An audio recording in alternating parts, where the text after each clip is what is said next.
5'10", 5'11", and I sure don't look it. I thought you were shorter. Some of the things that shake you. My youngest son, I used to look down at him. Now I'm looking up at him. And I found the packet with my old pay record and ID and so on, you know, from about 1943. I was 5'10" and a half. I think I'm about 5'8" right now. They say you shrunk. Gravity's pulling us down. Well, that comes from taking too many baths. Washed away. I was not born pre-shrunk.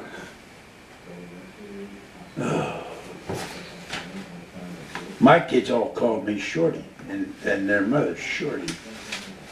They're all over 6 feet. I used to have 3 sons and a daughter, and now I got 3 fathers and a mother. Your day will come. Don't snicker. Your day will come. Daddy, you know you're not supposed to do that. Today's the 31st. Range of service, you guys were the U.S. Yes, Army Air Force. Not the United States Air. No, that's the USAAC, United States Army Air Corps. They got a monument in Nassau County They had Park. that My song, neighbor's Fly up in the High last into place, the and they got sky. U.S. Army. Do they And really? I told them to change it, and they said they can't. Because I got to change your plate. with That's why I wanted so 15 bad. names on it. I wanted to go out to Colorado Springs for this coming reunion. Say that again? I wanted to go to Colorado Springs. We got lucky, I found it. Oh, good. I am. That's the original. Who blew this one up with? I did that on the computer. Oh, Is this the original, Earl? Yeah. that's one we got in 1944. You each got one? Yes. Well, I don't have it with me. Do you know what I did with this girl? This is the original in this, I yeah. showed her a picture like that. I said, you know, when you see parades, you see all these old geezers sitting in the car, and the old geezers marching with the flags, you know, with the hats with all those stuff on. That's all I got. And I said, that's what you see. You pass the cemetery, you know, you figure all the old people, grandma and grandpa are in the cemetery. When I was in Cambridge at the American Cemetery, all those graves have kids 18, 19, and 20 years old. See, this, And everybody wrote their name on it. Even saying. Oh, I could write on that. I'll take a picture. and then I showed her a picture of a reunion, you know, and you see we're all dressed up in business suits, you know, and you see all these old geezers at the time about 75 years old, 70 years old.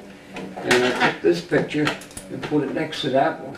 So I said, the next time you see a parade with the old geezers, this guy here was 18 flying combat. This guy was 19 flying combat. Cambridge, New York?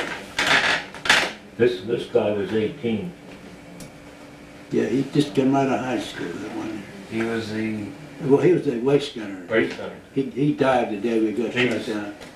There's 3 These in a 3 row. were killed the day we went down. The 3 together. And this one retired in the 80s as a brigadier general.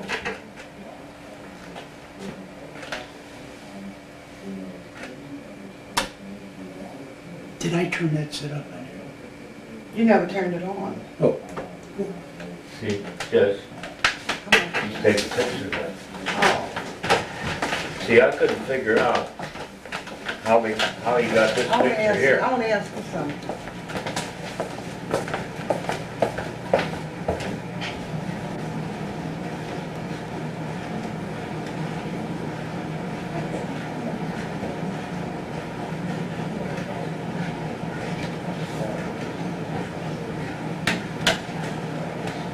Which one's you, Earl?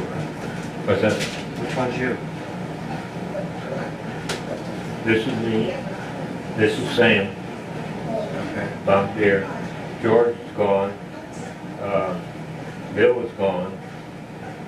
He was shot up real bad, but we got him out, and he survived.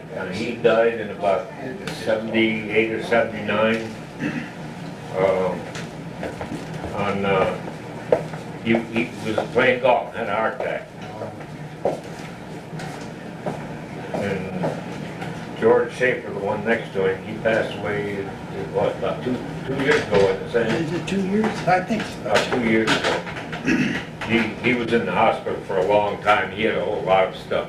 Blood problems and, Cancer? Right? yeah, cancer and blood problems. He had a whole lot of stuff. See these pictures, you And, see, every crew has a picture like that. The Army did that.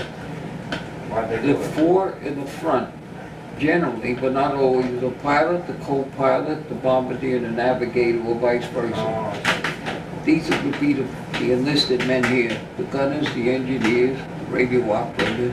Boltford. This was engineer, See, these are the enlisted men and these are the radio. officers. waist gun or ball turret, waist gun and ball turret. These two switched off. They were both killed. He was qualified as an engineer also. He didn't go with us that day. This is the tail gunner. So what, we had 10 men, but 9 flew, so Yeah. every mission, somebody was off. Did you have 10 on your crew?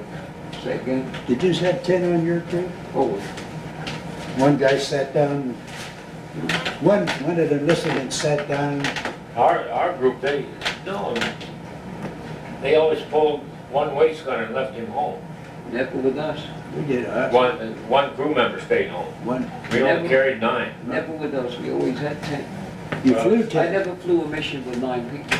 That's all we In ever. fact, when I was lead, we had 2 or 3 navigators.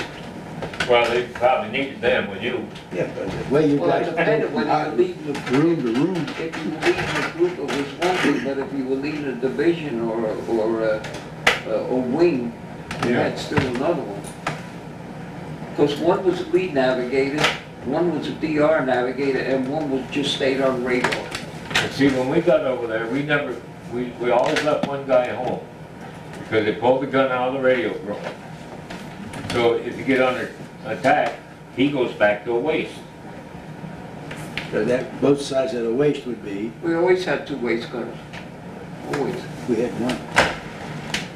As a matter of fact, I was amazed one time at how many bullets they could shoot off because we went in the back of the ship and you could kill yourself.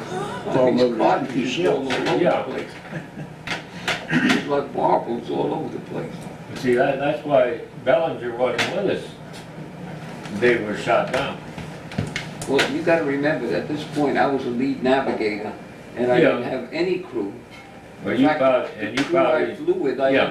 I never knew any of these people. yeah, well, your lead crews, they My didn't crew- pertain my to them crew what long happened since to went us. home. My crew long since went home. The co-pilot and I came back for a second tour. But he and I didn't fly together because he was on a lead crew. He was on a crew that flew together. Jerome, you're from Long Island, you said? Yeah, you better call me Jerry because 2 people call me Jerome, my ex-wife and my mother. We got you. That's when I was in trouble. What's your date of birth? April Long 15, time ago. 1919. So today you're 82.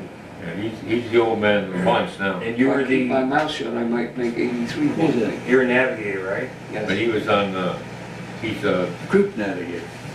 group, I was not a group navigator. Squadron. squadron navigator. Lead No, And I navigator. wasn't a squadron navigator, Lead. not at that time. I was What's your just- I title was a then? specialist, navigator. But What I did- navigated as a lead navigator. Lead navigator. As you got more experience, they put you more forward to lead the pack because we always went in groups. So, there was a lead navigator and lead bombardier. And they really didn't do anything. Navigator did nothing unless you had to lead the formation. Then we really put him to work. Except we had to find the target and help the bombardier find the target. Well, It was a all we have to lay do is follow the lead down, ship. look at the pictures and you see what the Germans would do. And grid would be like this and the target would be here. Many a times we had problems with clouds undercast because we flew 25,000 feet. There'd be a hole in a cloud. So they'd set up a whole city, dummy, down here, really, set up a whole city, a dummy. And if you see a hole in the clouds and you see this, when you think this is it, there's a bend in the river, same as this, they duplicate it. There was a movie, Command Decision, with Walter Pigeon and, well, I forget who. And it's exactly what happens to the navigator. They thought they hit the target, they were all excited, and then the navigator says, it's gross error. He said, that was a dummy I hit. And it's in the movie. Yeah, they In fact, I have a copy. If you give me your address, I'll make a copy of the movie and I'll send it to you. And Sam, what's your date of birth? May 23rd, 1921. So you're 80-ish year? Yeah. Your birthday was the same as Jesse's. Jesse's birthday is May May 23rd. 23rd. Now the year, I can tell you. Why, no, that's simple that year, but why? She don't want anybody to know? We gotta bring it out of She her. don't care if you know what day her birthday is. She just doesn't We want wanna know anybody to the know year. when it happened. You know, there's a She don't want gross, you saying she's an old chick. there's a gross error in the She's United States government. Doctor, My birthday is April but 15th. it's May 23rd. The country's birthday is July 4th. April 15th, they should send me the money, not the IRS. July 4th, you could send it to the IRS. What was your job, Sam? Me, navigator bomber. He was trained either one. Oh. No, it took both of them at the same time. They Yes, started that I way, say you were trained for either one. but we didn't learn celestial navigation. We learned dead reckoning, pilotage, all the other where you can navigate. Earl, when's your birthday? June 27th, 21. 27? The newspaper had it the 21st. Huh? The newspaper had it the 21st. Well, he was born. in But they never get anything right. So, at least you got the year right, 21. That You ever fellow- see those the guys fellow that- writing? The fellow that came here, Yeah. Oh, young Saturday, kid? Yeah. and he was taking notes and everything. Yeah. So I was kidding him. I said, well, you know, it's like Hollywood. I don't care what you say about me, just spell my name right. And he spelled it wrong. He spelled it with a G instead of a J. See, that's what I did. Uh-huh. Because I read it in the paper that way. Well, I saw that and I said, I've been doing this wrong all this time. J-E-R-R-Y. That's what I answered to. Yeah. Now, I saw that in the paper too, and I said, well, I've been spelling it wrong all these years. No, you Just can like spell you it. said, I called up and ordered a ticket over the telephone. Let him get on with his story. We Well, want to hear what happened Yeah, on telephone. well, talk about how you get screwed up. They This spelled goes my on name, all. Believe. they changed the Can I make a vowel, suggestion? What? put a muzzle. What happens with us is we're saying one thing and we think of something else. We Get go off off track, on a tangent and we can't come back to what we were. We can't remember. Sleep on Speak your So for when we sleep go bed. off on tangents, all you have to do is say, Okay, I'll do that. I'll do this. say to Order the court, get a gavel. That means, shut up. Don't be afraid to be rude. Just say, stick to the point, boys. Okay. Okay, because I'm getting tired of it. All right, Ready for now. that. When you went over to England, if I'm looking at the article correctly, who flew with Earl before you guys got shot down? Anybody? Yeah, we were crewmen. You guys are on the same crew, We that's were why I crew. got you in this photograph. Yeah. And you guys had 17 missions before you were shot He down? had 17, Yeah. I had 23. There was a little period in there when I got grounded. They were gonna shoot him. I tore up 2 airplanes one morning. Tore up. Wrecked him while we were taking off. Wasn't his fault. but It's simple. I just caught the tail section of the airplane in front of me with my wingtip. Because we come up, your runway is here, come up this taxiway, there's a portable tower sitting here, and we get into our right turn behind the next airplane, and we had no brakes, period. Everything's gone. The tail wheel is turned to keep you turned to the right, but we don't want to really tear up that tower there. And the airplane's in front of me, and I can't, tail's wrong, so at the last second, just to save everything we could, I had to gun the hell out of the 2 right engines and swing her around, and my wingtip caught the tail of the one in front. Took the rudder off. But the problem was, the night before, somebody came in and landed and took a building off its foundation. And the colonel says, the next time there's an incident, it'll be pilot error 100%. And it was me. I fall into those things. The commanding officer of any unit is responsible no matter what. And a pilot is responsible. Now, if the mechanic does something wrong and the pilot, he's sleeping, the mechanic is working at 2 o'clock in the morning, working on that airplane to get it ready. If something goes wrong, in the end result, in our commanding officer's opinion, he's the pilot, he's responsible. In other words, Harry Truman said the buck stops here. That's what happened. Unfortunately, he had something mechanically wrong with the colonel, even though from nothing, this guy's he's gonna be pilot error. Otherwise, some general's gonna say, Colonel, what's going on in your group? And So he's going- passing the buck. Well, there's the same thing on the airlines. Yeah. The co-pilot made a mistake. My fault for letting him make it. Yeah. So, you know, when you get up there, you take the guff. Yeah. So as I said, that's a diversion, see? Oh, that's good. So you can hit the So, ground. so we didn't come up with the same number of missions. That's why you have fine. different number of And missions. then one of the other reasons is, when I first got there, my first mission, I went out as a co-pilot with an experienced crew. And they didn't. Then the next day I go out and I got all my crew except my co-pilot, and I got an experienced co-pilot going with me. And then the third mission is the crew on your own. And what was the target the day you guys got shot down?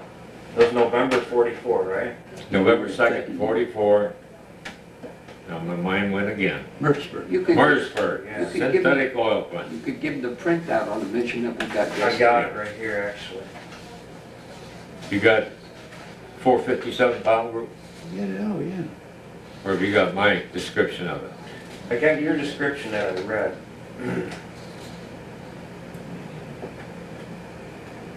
I'm just reviewing a little bit. You said you thought you had the best crew over there. Still I think did. that? Yeah, Said that, what, say that again? best The crew best there. crew. That eliminated The your, best crew, Who said? me. and I seconded What made you the authority? him. Now, is this the bombardier who had the amnesia Yep. after you were shot down? Well, we were on This was on forced march. forced march frozen. To this day, he's got amnesia. Yes. Where am I? Milk of amnesia. I used to use it. He was on the march too. Oh, you were? All Yeah, of us. there were about 10,000 of us on that march. So how did you two meet up? Well, Because you shared... Oh, well, he just and I, let me give you a little background. Yeah, I'd like that. I came over before he did. When the group came over originally, we came as a group. As you lost people, you got replacements. They came over as another crew, replacement crew. I had been here a while. I never set eyes on them. Were you at the same base? Yeah. Same base, same, was the same, crew? same squadron, same everything. Oh. So one crew got shot down, they put another crew in their beds. You see? Did you know him at all before? No, I never No. knew him. Anyway, I came home. I completed one tour, came home on what they call rest and recuperation. How many That was, missions were in a tour? that was 25. I could go home. I could fly 5 more and stay home. I could fly 5 fewer and come back again. If I flew the 30, if I chose to fly the 30, I figured I could get killed on number 26, number 27, 28, etc. I figured, take what you got, you know, take your winnings and get off the table. So I went home. Then I came back to the group. And now I didn't come back with the crew. I came back as a lead navigator, and I was put on, I was already a lead crew navigator. They have crews that are trained to lead, but then you have another navigator that comes in. oh, So my notation. we got 2 guys navigating. One guy looking out the window, That's it. another guy doing the paperwork, and the third guy on radar Like was light. to, you know, make it as good as we Nobody- could possibly get it. Stuff We like have the that. You equipment that look they at have it today, today. and that wasn't. Now- Guys, sorry to interrupt you. I gotta get I'm sorry. So I came back for a second tour. Each time I flew with different people. I didn't even know the guys I was on the plane with that day, but that's just the way it works, you know, you fly with them. You got specialists, you got a special bombardier, best bombardier in the group, that sort of thing, for that mission. What happened was, here we are in a group of 36 aircraft. In our squadron, we had 12 and 12 and 12. So we were in the same unit called the low box. They call them a box, 12, 12, and 12. A high box, a lead box, and a low box. When the Germans came, they came from behind, and they took the low box, and they took out, I think, 7 plus 2 more from our squadron, so. Big fighter planes can come down? Hmm? Fighter planes?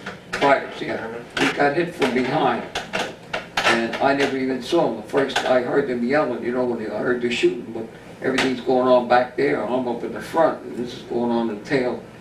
The Germans at this point, previously, they used to come in and attack individually, but at this point in the war, they had plenty of airplanes, they didn't have pilots, they didn't have gas to train them, number one.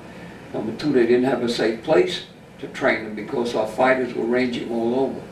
So they had inexperienced pilots, so they take a few good pilots and tell the rest of the guys, string out and just stick with us. So they just hit us in waves. And the first I knew is I see little cotton balls going, which is 40mm cannon exploding, which I hadn't seen before. And then an airplane hit ours, one of their fighters hit our wing. I didn't see it happen, but the whole airplane shook, and I said, what happened? And somebody hit our wing. The plane was on fire, and then we bailed out. When I got on the ground, this is to answer your question, when I got on the ground, he was having his own problems in his plane, and they bailed out. When I was on the ground, I got picked up by some not civilians, they were coming toward me, but there was one guy that was police, and they said, get in the hands of the police or the military. Don't let the civilians get a hold of you because they got pitchforks. I remember Earl. And they were pitching things other than hay. And I didn't see them luckily, but they were American flyers hanging by their necks on telephone poles in trees, you know, because we were what we were. Well, when I got picked up, I was put in, 2 German soldiers came around in a Volkswagen, that's like a Jeep, and he's sitting in the back of the thing. And that's where I met him. So it was the same exact day? That's where I same met mission him. you were Then we on? were Yeah. collected and we were put with other guys and collected and put with other guys and then put on a plane. And each section is a whole story in itself, what happened here, what happened there. What happened when you were in the Jeep? Well, in the Jeep, that's a story that was in the paper, but this one German, the guy riding shotgun, had a patch on his eye, big guy, and he took my watch, he took my high school ring, you know, and he said he was going to keep it for, you know, so some other guy wouldn't come and steal it from me, that I would get it back after the war. I'm not going to argue with the guy. He goes over to him and moves his jackets, and he's trying to get his pilot's wings. And this big dumb jerk, he's pushing him away, you know, and I'm saying, these guys got guns, for God's sake, give them the damn wings before they kill us, you know, and he's not getting my wings. Don't be so damn stubborn, give him the wings. And he wouldn't give him the wings, and the guy backed off. But if this other fellow was in another frame of mind, you wouldn't be here, he wouldn't be here, and I wouldn't be here. And Sam wouldn't be here. Because he could have just shot us because nobody asked questions then. So you got That's where I met him, yeah. Then we were collected and we went to Central Point. And they ship you across the country to a place called Dulag Luft, which is an interrogation center. And they keep you there for a few days, you get interrogated. And then, depending on what happens, they send you to another place. And until they get enough guys together, until they can find a freight train or a passenger train or something, and then they send you off to one destination. And that's how we all wound up in the camp. The camps were set up this way. If you were in the Army, if you were an infantryman, that was the Army, you were a prisoner of the Wehrmacht, the Army. If you were in the Navy, and you got picked up by the Navy some way or another, you were a prisoner of the Navy. And we were Air Corps people, so we were prisoners of the Luftwaffe. And I think that we were treated better than anybody else because the British had so many Luftwaffe pilots in their camps that Hermann Göring, who nobody liked, and I loved because he took care of us to make sure that the British took care of his boys. We didn't have a picnic. It wasn't exactly a Hilton, you know, and it wasn't Hogan's Heroes. But we were much better off than anybody else in Germany. We got the same rations that they got, which was, well, we didn't really get that. But They didn't have any need either, to tell you the truth, the German population. If you were a farmer, you ate. If you lived in the city, they didn't get much either. And we got less. We had Red Cross parcels coming. And they kept saying, no parcels this week. Your bombers bombed the train that had, our bombers bombed the train that My had second brother, yeah. Red Cross parcels. I looked at So it. you're not getting it. It was amazing to listen to them. Our bombers hit 3 things: schools, hospitals, and supply trains with Red Cross parcels. That's all our bombers ever hit. Hospitals, schools, and Yeah. that's all we ever hit. Well, that's all we hit when we bombed Iraq too, I guess. That's what they said, huh? Well, anyway, the Red Cross parcels were supposed to supplement the ration that they gave us, which was swilled with potatoes and soup and I don't know, lard or something. And everybody lost weight. I went from about 160 something down to 129. You know, they'll have to tell you what they went down. Everybody lost 30, 40 pounds. But we were still far better than the poor guys that wound up in Japan. Absolutely no question about it. So when it comes to saying, gee, you were a prisoner of war, you had it tough, I got kind of a guilty conscience because I know guys that were in Japan. So, Yeah, I've interviewed a few gentlemen. We're on the hell ships, Japanese. correct. Bad news. There's a book you might be interested in if you haven't heard about it, Unjust Enrichment. There's a lawsuit going on right now because these guys were forced to work for Japanese companies. Slave labor. Slave labor, yeah. And you should read that book, and it's documented. The last half of the book is nothing but documents, Japanese. Yeah, it seems everybody wants to forget about it now. They said Now, Japan wasn't bad. right. What about the forced march though? That wasn't all. Let them tell you now. So he's heard my version of it, somebody else give their version of it. Forced march. Why were you being moved? Well, what happened is the Russians were making their move and they were coming west. So is this in the winter or the spring? This was in January, when did Last of January. Last of January. 1945, all right. Yep. And the Germans didn't want us to be liberated in any way, shape, or form. So they were moving us all, going west, or wherever they had placed for us. Because they wanted you as bargaining chips? Was Well, that it? whatever that, what they Well, that was did. the rumor. Yeah. The prisoner of war camps are the greatest rumor factories in the world, period. Sure. You don't have any information. But we should get good information. We had a radio in We there. had a Oh, you radio. did? Oh, The yeah. Germans could never find it. They'd ask you, when they gonna move you, they'd ask you, taking your radio with you. We had guys in Where there. did you hide it? How did They they couldn't We never had find one it? who took it apart Took and it put apart. it together. Everybody You had carried a a little piece. part. No kidding. In our camp, it was in an accordion. I had always heard that. And the book got published, a clipped wings by the compound, the West Compound of Stalingrad 3. And in it they had the picture of the accordion, and I started jumping up and down like a maniac. I said, by God, I heard about that thing, and there it is, there's a picture of it. The fellows are sitting around, the Germans are tearing everything apart, and he's sitting there playing Home on the Range, you know, and the radio is inside the accordion that this guy's playing. No kidding. And BBC knew it too, because they beamed stuff into us. Then we used to have a map on the wall, Yeah. which is different from Fort No, Farm. go ahead.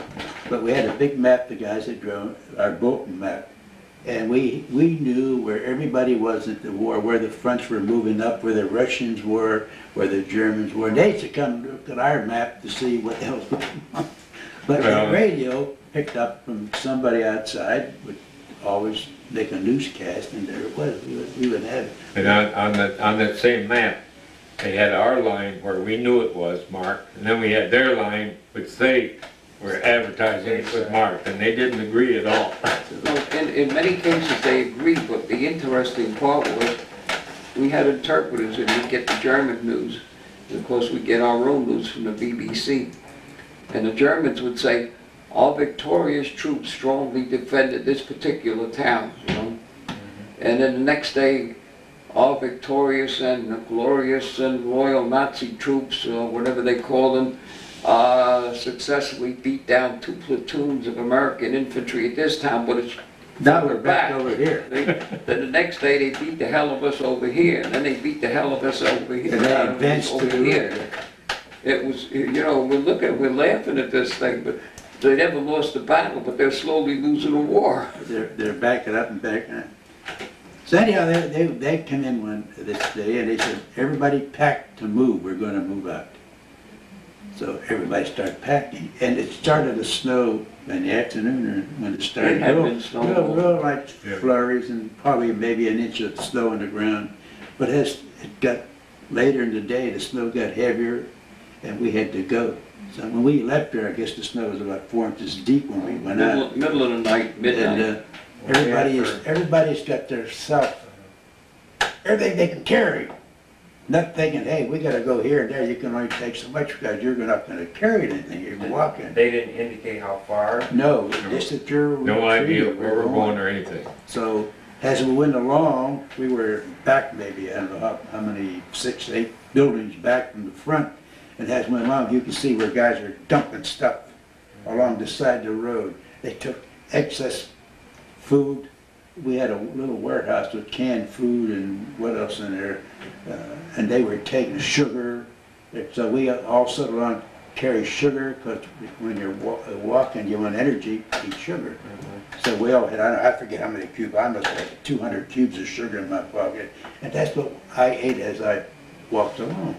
But anyhow, we walked and finally it's getting cold and everybody's getting tired. And we keep going, it's what, 5, 6, 7 o'clock in the morning. Getting colder, the snow. I know I had a scarf around my face and it was just a ball of ice. Every now and then I had to reach up and break it so I could get air through my face on it. My feet were frozen. Is this, how many hours had you been? Well, that was, Went on for days, about 3 days. But when he's describing that part, hold on a minute. Just checking my tape. Okay. well, that was during the same day. We started. Same day, so Yeah, 10 hours getting later. cold, yeah. And you never got warm. And we just kept going and going and we were cold. You couldn't even change socks if you wanted to. So we had wet socks, cold weather, so that's how everything started to go. As far as I'm concerned, that's what happened to me. And finally we watched, to the next day, we watched almost 20 some hours. And we were, coming up some time, but everybody now was falling over. Now, I did something I didn't know I did. We were in a group and everybody had made a pledge to watch each other. Well, I didn't know nothing about it when I started. Anyhow, all I knew was I found myself off the side of the road and I laid in the snow and I said, I was so warm, but I was so goddamn cold I couldn't hardly do anything. And in the meantime, when I laid over, a couple of prisoners, one was a captain, one was a major, they'd seen me walk over and lay down. And they grabbed me, stood me up and shook me. And they asked me a question. I was delirious, I didn't know nothing from nothing. So they picked me up and made me walk. And we got to this town, and that's when he come around, he's looking for me, and he's hollering my name. And I'm standing there, and he comes over to me, Sam. And I knew, I said, oh, you're Earl, you're the best damn pilot in the world. But when they questioned me, I didn't know my name or nothing where I lived. I was gone. One thing I knew was, and I said, no, I know you, you're Earl, you're the best damn pilot in the Air Force. Now, how many days had you been? Well, that was like 20 some hours of being frozen, walking. Then, And they were hollering his name. It wasn't me hollering his name. They were hollering his name, trying to find somebody that knew him. Who was hollering? the two guys The that guys picked me up, that were and they were handling trying to it. locate me. And when I with heard my that, I group. got to him. I'd gone through the same procedure. I actually said, and one of these guys got to me, and I said, well, hell, I got to get away from this guy, one way or the other. So I got up and moved again. And about that time, they come down hollering Sam Lissica, and so that woke me up, and I got a hold of him. I'm all right then, because when you see somebody worse than you are, Yeah. But then you when can. when I So started, I kept him moving there. when I started to get all mixed up, and I do remember this, that I knew I was walking fast. Well, like I said, there was about 5 or 6 or 7 barracks. We went out in barracks, everybody stayed together. I walked through these guys, and all of a sudden, I'm the leader. I'm out in front of everybody. That's how they see me take off and go to the side of the road. And that's how they got me. Now, how many people would be on this march, in this camp? God. From the camp, they, He estimated about let's put it 10,000, this didn't way, he? Starlight Bluff 3 had a north compound, a south compound, In English. an east and a west compound. We were in the west, this was the newest one. The north compound is the one that was all British, and that's the famous Great Escape, where they all went through the tunnel and 50 of them were caught, you know, and murdered. That was true? And 3 guys got out, made it, I think, to Sweden. But they made a movie out of that with Steve I McQueen. saw the movie. Yeah. I just read in this magazine That was here a that they're true gonna make fact. another movie of the same compound we're in, but Bruce Willis is gonna be in it, which is gonna be interesting to see. Because nobody was in that place as old as Bruce Willis is right now. But anyway, so they took us out, and one of the compounds went directly from there all the way to a place called Mooseburg. The rest of us went on the march we were on with stops, took, I don't know how long, a week and a half, because I have no idea whatsoever, no recollection. And we eventually marched for about 3 days, and the next time we're gonna stop, and the next time it was bitter cold, another 10 kilometers, another 2, you know. And they kept us in a church one night that on marble floors, and I'm telling you, if you want to freeze to death, that's a good place. But some miracle happened, and they put us into a factory, which was a pottery factory, and the floors and everything was warm, actually warm. And all the time we had been in Germany, it was never so warm, we were always freezing to death. And they kept us there for 3 days, and I think that's what saved a lot of guys. We would have died from pneumonia or whatever. Got a chance to get our strength back. But then from there, they marched us again a day or 2. Then they took us to a place called Spremberg, and they put us in boxcars. We had 50, 60 guys in a boxcar, which the French They used to were call called 40 and 8s, 40 men or 8 horses. Capacity. So we had 50, 55, 60, depending, with one can and a little slit that you could look through, and everybody could not sit down at the same time, and we were trapped in this thing for about 3 days. Yeah. And Was it moving time? Oh, yeah, they were taking us west. and they were taking us down to Nuremberg. And then we wound up in a prison camp in Nuremberg. That's when we all had This took dysentery. about, between the train ride and the marching and one thing and another, and the train standing around waiting until the fighters went away before they came out and started moving again. Our train was straight, but luckily for us and unluckily for the guys at the other end, we didn't get hit up on our end. It At wasn't the marked. other end, they were hit by P-47s because the Germans did not take the trouble to put Red Cross or Right. POWs on the trains, but they did do that on their troop train. Right. Then we all got dysentery. Well, we were Everybody those- got And they stopped one time, and everybody had to go, and they opened the doors, and everybody run out. And everybody's sitting by the railroad track with their clothes up. I've been waiting for years, years, to hear somebody who saw the same thing. It's one of the funniest things I saw in war. They let only so many out of the train at the same time. And we're on this track, train is standing still, bright sunshiny day. German guards in the field with their guns and everything. And the guys come out to relieve themselves. Now you got about 150 guys sitting there with their pants down, all facing straight, moving the guards. And you see all these rear end. But the best part was, laughing. when And those, this crew comes out. the best part was, when we were down, That's 2 what German they- girls come walking, and they looked, it didn't mean nothing to them. And when you get dysentery, you can knock a fly off at 50 paces. Because it's like under pressure, you're all water and zoom, Yeah. and you're sick. You talk about the American sense of humor. If it wasn't for our sense of humor, we always had names for people and, you know, something to say. You could always find a funny moment. I told a story, I was supposed to tell a story at the thing, but I didn't get it because I didn't have my sheet at your party. There was an air raid and this group came at us, they were all turning and dropping bombs on Nuremberg, but the one didn't, and it was coming at us. And I did see this happen, but it wasn't him, but some guy, some Creek, he grabbed a hold of the car, you know, and he's shaking, and he says, "Wo ist the Luftwaffe? Where's the Luftwaffe?" And these are the American Yeah. planes driving around. Yeah, to make that bomber turn, get away, don't drop bombs on us. And I'll tell you one thing, and this is documented. The 8th Air Force, I don't know what the others, I imagine the same thing. We were never turned back from a raid. Never, ever were we turned back from a raid. Why not? That was it, we Because went, you were told to go, you went, you just did. We, the only time we turned back, bad weather, real bad weather. Who would make that weather, decision? weather is Pilot? the only thing. Yeah, At Cape of England. They'd have a recall for weather. if you couldn't see the ground unless we had the new radar, which they were just coming in with, there was no way you could hit your target. But no, they didn't tell you, you still bombed, but you bombed at a You, target you'd about hunt something else. But what I'm trying to say is there was never such fierce opposition from flak or fighters That turned where us the back. air commander said, we can't get through this, let's back up. You know, in the infantry, you can't take care of, you say, okay, you know, we're not gonna Retreat. die, we're gonna back up and regroup. Advance to the rear. We didn't. We always went through, we lost 50, 60, 70 bombers, you know, each one carrying 10 men.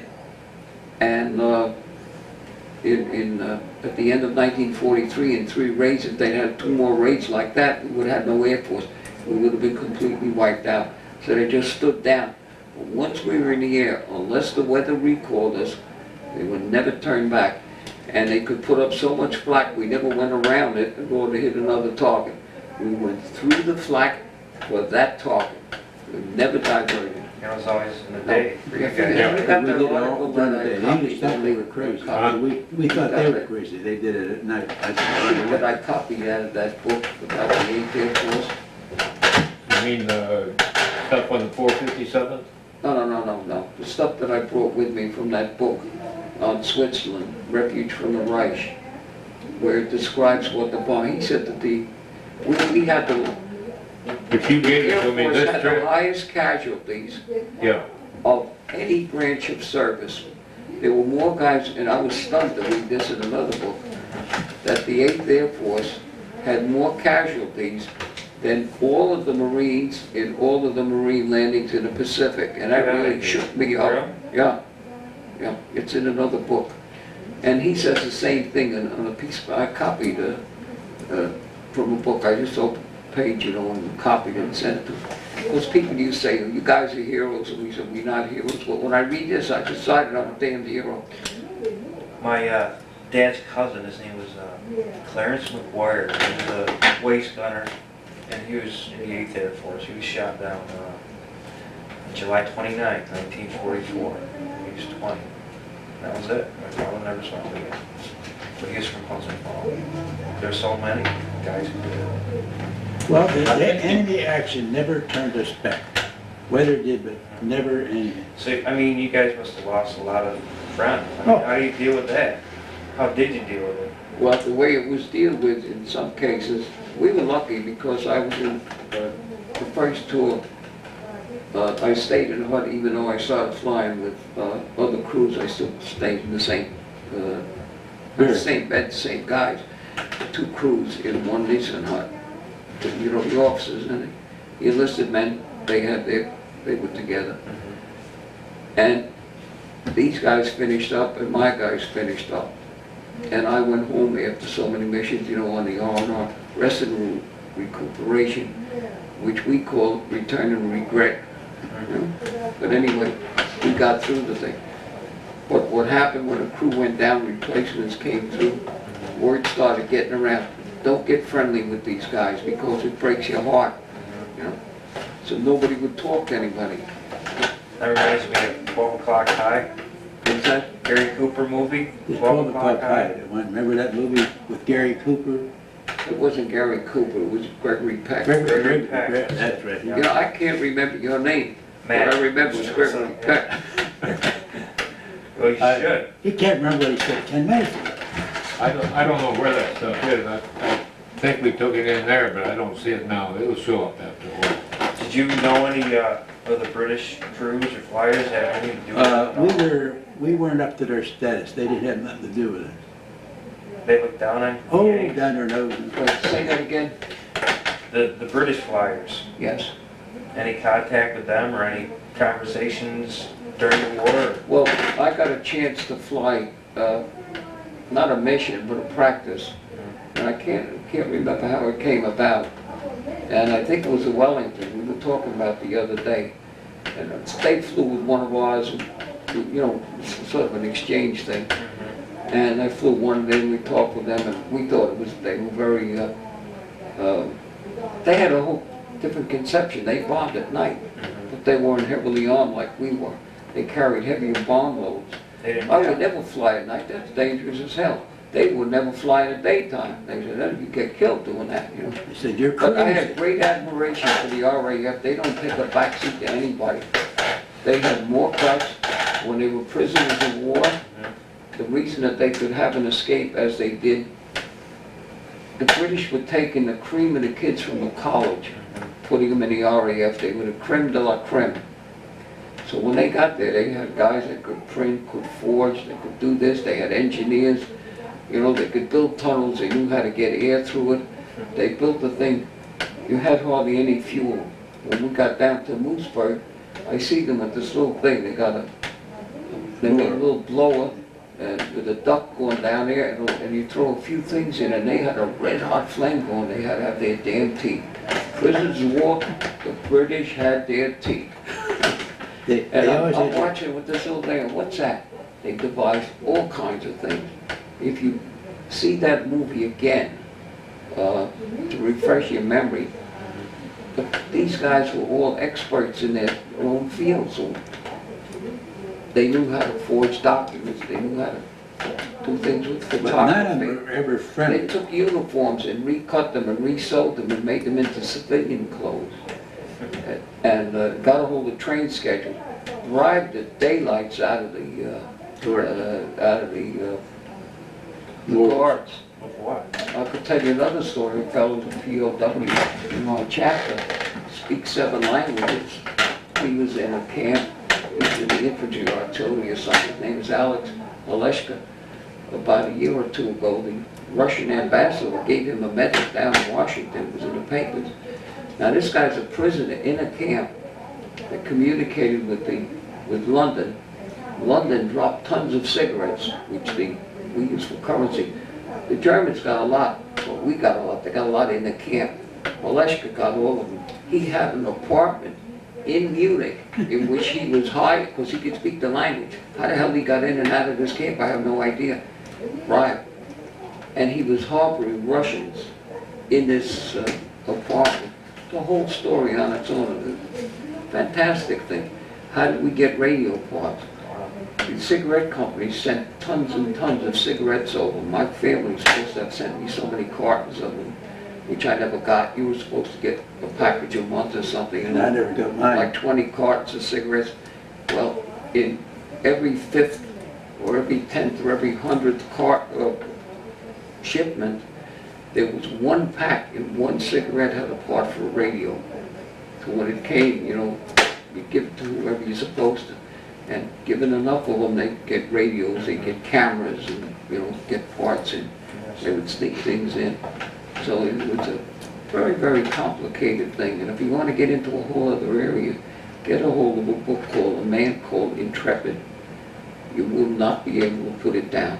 Unbelievable. I know where one is sitting at one of them sitting at my father's bookshelf in my father's house.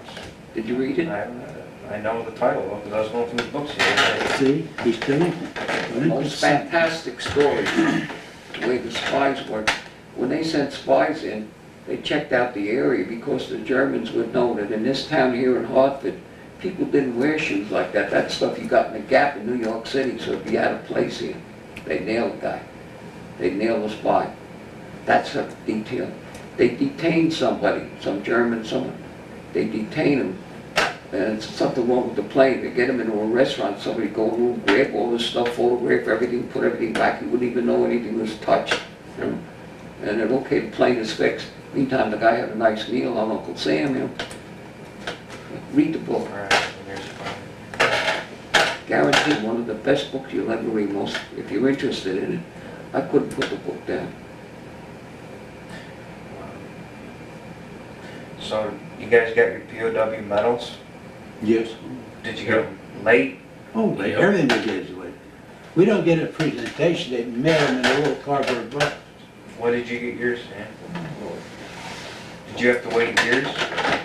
No, I was lucky when they first came out and they were going to be issued. I used to go, I went to the VA and we had a man in charge of POWs. And he got everything for us, he was good. Everything we had coming, we'd fill them up, he'd deliver them and they'd come to us. We'd get everything. And he just retired, but he was... What you talking about? Did we get what? Air medal, your POW medal. Oh, the POW medal. I got mine mailed to me in a little box. We had the Intrepid is a ship that is now a museum in Manhattan.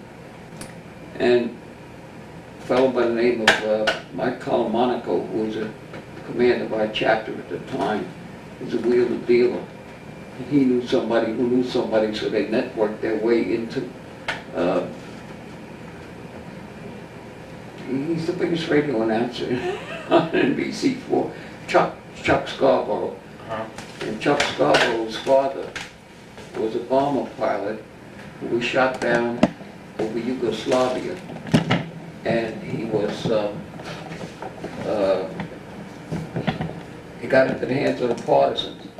But Chuck Scarborough always had a feeling towards, airmen and POWs and such.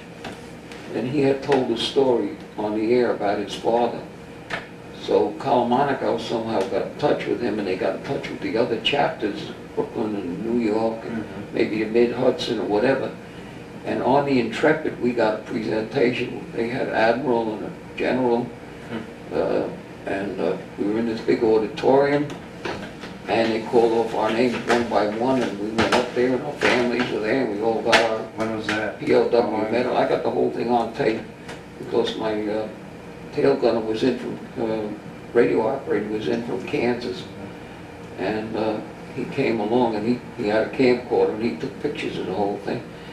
Interesting is they invited President Bush. He said he would come if he was available. Well, they knew right away that that's a standard answer. Sure. They invited Mario Cuomo, and he said come, but he said he'd need about 10 minutes for the talk, and they said, no, this is a POW. This is not a political opportunity. You're not going to be able to speak. So he did not show up.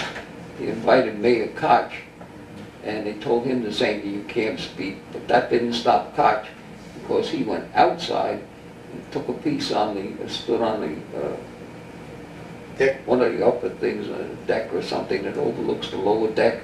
And he had a microphone, and he had a crowd on the pier, and he made his speech anyway. Koch did. And David Dinkins was standing behind him, and David Dinkins, such a nice man, a real gentleman. He didn't hog the limelight or anything. Just stood there, but he never got to speak. But, I just got an invitation down to Albany, and I went down there and dressed up, knowing I was going to get the POW medal. And they did it outside, and it was pouring down rain. That's about all I can remember. Jeez. Was Jerry Solomon there? No, there were some military people there, and that was it. It was sort of a reserve unit, I guess, that presented them. I think it was a colonel that presented it to us. And he stood out in the rain with us, too. Speaking of colonel, didn't you tell me that one time they dropped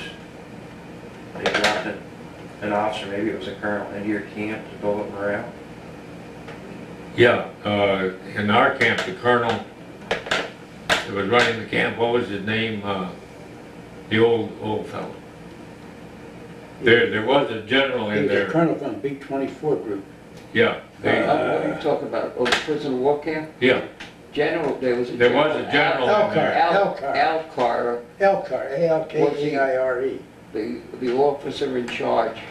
Once you were behind the barbed wire, the Germans said, you run your military organization, the officers will run things, so that we don't have to argue with everybody. We tell the officer what we want. So we had rules, very strict rules. You couldn't escape if you felt like it. You had to go to the escape committee because you might do something and screw up somebody else's. And they didn't. Well, anyway, let's not get into that.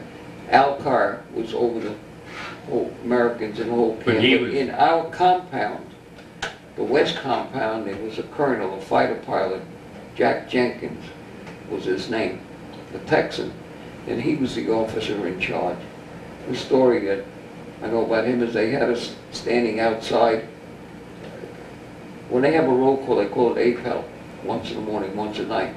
They line everybody up, well spaced, and then 2 Germans go down and they're counting to see that each line is complete, and they count the lines, you know, 1, 2, 3, 4, 5. Then at the end they come through and they write this down, and then they add up this one, make sure everybody's there. That opens up a whole new bunch of stories. However, this one particular day we're standing, if the count isn't right, you're standing there, cold as hell. You're standing there 2 hours, you're standing there. So there was, something was said, and the colonel and the Hauptmann come together, you know. And the next day we're standing there and there's a big argument. And the story as I got it was this. They said they wanted, told Colonel Jenkins, he wanted a list of all the Jewish POWs. So the next day we come out there and there's this big argument, and the Hauptmann is raving and ranting. Jenkins says, that's it, you know. Well, after standing around and we got over what happened, the story filtered back. He said, give me the list of the names of the Jews. He says, we're all Jews. It's ridiculous. He says, well, they all took the pledge last night, you know, the pledge not to drink, but like they had converted, like everybody was converted. He would not give them a list of the Jews. And there was a whole hoo-ha about it. And the rumor was they wanted to take the Jews and hold them as hostages up in the Alps.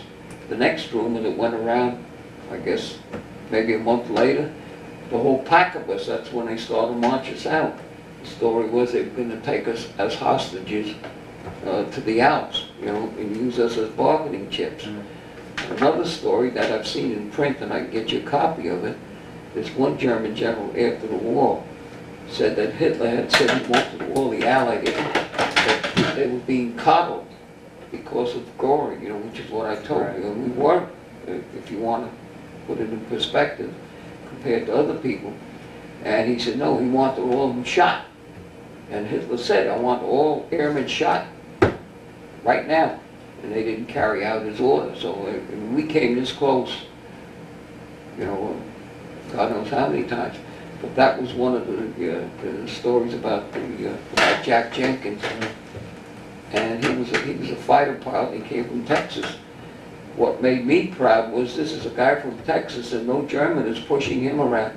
Now, even if he didn't like blacks, or he didn't like Jews, or he didn't like Catholics, or whatever his particular group he had animosity towards, no German was going to tell him what to do.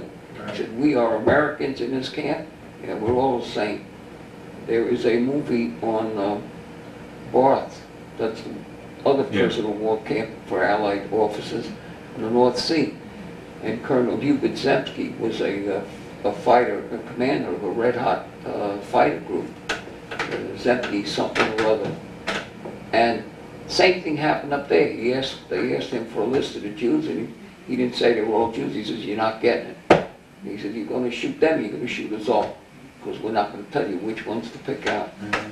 I saw this. So these are the things that make me damn proud, you know, to be an American, to be among guys like I this. saw this colonel to stand up to German general.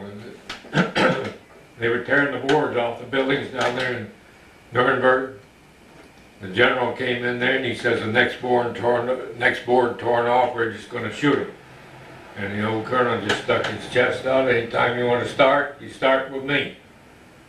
The same colonel? Yeah. Is this Colonel Good in Nuremberg? Was that his name? I couldn't tell you his name. G-O-O-D-E, there was some So he colonel. was on the march with us, but they had him in a wagon because he couldn't walk. And he was screaming at him back there because the Germans wouldn't let him up, wouldn't get the wagon up front with his troops. As far as I know, he's the same one that was at Sagan. Is he the fellow that wrote a letter on the conditions in the Alcott. camp? Colonel Yeah. Alcott, he's the one. Yeah. I have it at home, it's 12 pages. No. The amount of food we got. and He wrote a letter on amount the of, conditions, slipped it to the Red Cross, and it went to Switzerland. Why are we tearing boards off the building? But the, For heat, Burning them for heat? that was our heat, there was no furnaces, Yeah. there was no stoves. we didn't have any We other, burned everything that burned, we were yeah. freezing. And that same night that I saw this little conversation out there, you could hear the boards being torn off. This was in Nuremberg. Yeah. Well, when I was in Saigon, we came in. Saigon, we were using We were- boards Yeah, we took the to shim boards up, up to make the tunnel. to make the tunnel. To make the tunnel. So you We got were it even bumped, and taking, it had taking bed staves out of the beds, where you, Take another. in your slide bed, after another you had slide. three, Next thing you know, you were sleeping on three yeah, beds. you had three You were boards on sleeping there. on something like your finger. Tunnel for escape? Yeah, Yeah, that's when they were They digging made the tunnels. tunnel. So that's where they got but the wood. the soil was sandy seed, so you had one, and then you had to shore up every inch you The made. guys dug straight down so many feet, they shored it up with the wood, then they start this way, and every time they moved, they shored it up. They made a gadget that, to carry the dirt back, it had a big, they made a rope, and they put wheels on it, and the guy had only a room to go through. He couldn't turn around. When he come out, he had to come out back. And at first, they'd bring the dirt out in stockings, Right. but they had garden seed. And so they mixed the dirt in with that. Well, then the Germans stopped the gardening business, so then they'd bring it out, made a whole bunch of them get out in the field and drop the dirt and have a Everybody skirmish out carried there dirt. and grind it all in, so They they set could. the pockets in the The pants. stocking, they had a little noose at the bottom. You got a stocking full of boat. Pull the string. They'd walk out, you know, They walk. and then they pull the string. But the dirt is gonna look different. So they put a little out, and they. Everybody walk then they on play a it, game. mix it up They with the dirt claimed, was they there. claimed that the field there was raised 6 inches by the British. And, Thinking for months, they dug tunnel after tunnel after tunnel. The Germans would run a tank through, you know, and then all of a sudden a piece would collapse, and then they learned they have to dig deep. But that happened when they took a load of potatoes across up at Saigon. And it was about 3 days later before anybody even went and inspected it. What Good. camp was that now? no, it's different Saigon. things. First camp we were in, up north, southeast of Berlin. How do you spell it? Sagan. Saigon is Stalag Luft 3. There you go. Stalag Luft 3 is the Stalag, or the Oh, prison. Yeah. Luft is air. 3 was the third one for But air. the German And soldiers, Saigon was the village. the German soldiers weren't supposed to think for themselves. And they drove across this tunnel and it caved in. And they just got another wagon and unloaded that one and moved it on out. And then the officers came in and spotted. But then the story, of course, I'm hearing it from other guys in there because I'm not privy to everything. But they said by then our tracks were all covered up. We didn't know anything about tunnels. But Let me tell you about the escape committee. Yeah, do that. I gotta check the camera. Go ahead, keep talking. Alright, we're doing good. Well, I'd like to hear this. Every prisoner of war is expected to try to escape at all times. The reason being, you tie up more German troops guarding you, keeps them away from the lines where, you know, they're needed. But if everybody tried to escape at once, you know, you mess up another guy's. So if you wanted to get out, they would help you, but you had to come out with a plan to get over the fence. Once you got over the fence, then they could get you clothing, timetables, tickets, you know, whatever you needed, maps, the whole bit. They could get you this stuff. So you had to go to the escape committee. Now, let's say he wants to escape and he's got a plan. So they go, okay, good, we're gonna try it on such and such a night. Then they're gonna try and find out about the weather and so on and so forth. But this is one way something was done. 2 days Who would before, be on the 3 days, escape committee though? 2 or 3 days before, his planned escape. Somebody goes out at night and they clip some wires and they make some tracks. The Germans get up in the morning and they see this, they count, you know, and one guy is missing. But he's not missing, I'm missing. I'm up in the attic somewhere. So then they line everybody up and you go through past the desk and they check your number and your picture and identify you, and then they say, Silverman is missing. That's the guy we're looking for. I'm up in the attic. 3 days later, he goes out in a honey wagon, or he goes out with the potato wagon, or he goes through with a bunch of guys go to the medical, you know, to the infirmary or whatever, and he gets out. Now I come down from the ladder, or from the attic, and I'm standing where I'm supposed to stand. Doesn't make any difference. And now they're going through the list again. The count is right. They don't know he's gone, you see. They're still looking for me. So until he goofs and gets caught on the outside, he's free. So this is why they have an escape committee, you know, just an example of how they did They had things. to organize it. Had to organize it. Yeah, and it was very, very well organized. Was it? And you did not try to escape on your own. It had to be approved by the committee. Now, how many men were on the committee? Was it officers? Was all officers. Well, there's rank- one oh, guy that's all we called- had there. One guy was called Big X. I don't know who he was. He was Big X, he's number one. His assistant was called Little X. And I think you find that in that same movie, The Great Escape, because what went on in the camp was only across the wire from us, you know, in the next camp. They had we had towers there where they had guards that all Germans would call goons.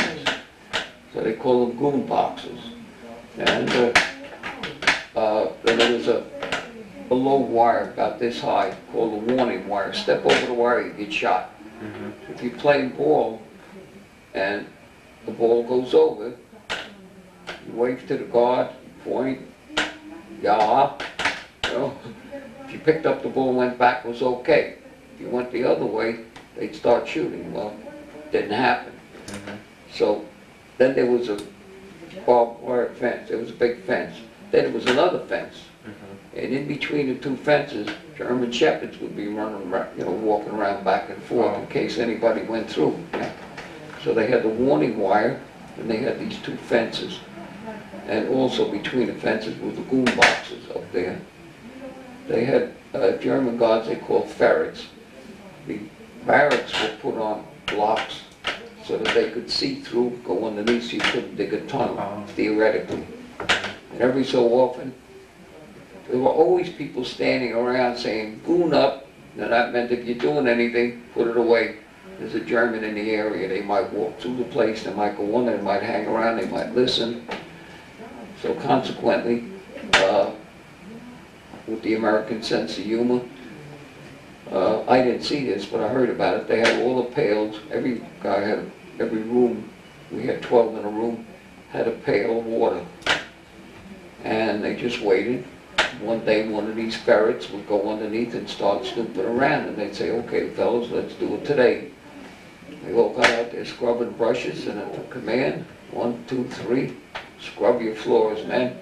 Everybody dumped their bucket, and this wet rat comes out screaming bloody murder. The water goes right down between the board. Oh, so sorry, Hans. We didn't know. So where would the tunnels be? How they got there, don't ask me, you have to ask some of the other guys. But they had ways of getting tunnels. They would dummy up things in the latrines or in the... Well, the one I read about, they took the stove, remember this? Yeah, The stove I was on can't the ever cement figure floor. out how they got the stove down to the place down below. They went through the stove, probably through the space. Then they had like a pallet of some sort covering the tunnel, which they would cover with dirt. And there must have been some way so that they'd go through the stove to get underneath the building and lift this thing up and then dig their tunnel. And then See, once they got it at started, first, the building sat on the ground, and everybody was digging. So then they put them all up on stilts, so that there's so no these way. ferrets or dogs could run underneath and Yeah. anybody would. And then in the washroom, it was concrete. So I think the one on the Great Escape, they went down through they had a manhole in there, in this bathroom. And he went down into that and then worked out from there, I know they had 3 tunnels, Tom, Dick, and Harry, I remember that. you know. Do you remember, were you liberated on the same day, all 3 of you? Oh, yeah, we were in the same camp. Yeah. Yeah, we didn't all get out of there the same day, but, That was Patton came through, right? yeah. That Third Army. came in on his tank with his pearl handle, so 38 he had on there. He wore. Did you all see him? I did, I did. Yeah. I had a little He different wanted to experience kill all than the the rest of them. I got a The salute main out of it. gate is over here, there was supposed to be 100 to 120,000 people in this camp at the time. And they had other nationalities, they had Yeah. Russians, they had Greeks, they had Italian, I know they had a lot of Italian, had Australians, had British. The main gate is over here. And there was an avenue, and there were buildings like this. Then there was another gate, and they kept some group in there, Canadians were in there. Then there was a big one here that we were in, and I don't know what was down there, I wasn't in that camp that long. Just by the time we got down there, it took another 2 weeks and we were out. So the first thing we knew, the planes were coming over, and one of the great experiences that I remember, and I'm hoping these guys remember, 2 fighter planes, one made with their contrails, made a great big 8 in the sky, and the other one made a 9 for the 9th Air Force. He wasn't going to be outdone, and we were, that's our boys, you know, I mean, they were really shoving it to the Nazis right in the name all over the sky. Yeah, but Then they would come by, a P-51 would come by like this, you know, and we'd cheer. Germans would get upset. But anyway, we hear small arms fire one day. Now, I'm air crew, I don't know anything about small arms, but when I see dirt hopping around, I figure something's up. So we scooted. Then there was a battle, and you could hear the crackety-crack, crackety-crack, and it kind of moved along. This is what I remember. And the next thing, people are looking out, and suddenly somebody says, look down there. We look at the main gate, and the American flag was on it. We went berserk. We went berserk. And we're looking at the goon towers, and there's no goons there. There's Americans up there. I don't know how they got there. I never saw it. I guess I was hiding from the bullets, you know, making like an ostrich. And we saw the American flag. I mean, to this day, even now, you know, I'm starting to well when I see that. About 3 days later, word came, Patton's coming in. So by this time, you could go from one compound to the other. And these buildings that were here, I was on the roof, the peak of a building, and there were only about 6 or 8 of us. And there were French on that side and Canadians on this side. So there were 2 or 3 of us on this roof and a couple of guys here and another guy there, and that was about it. And here comes this flying wedge, you know, and here's General Patton with his chest, you know, breaking the ice. And he's the icebreaker coming with his shiny helmet. And I noticed his pearl handle guns. So he's walking through, you know,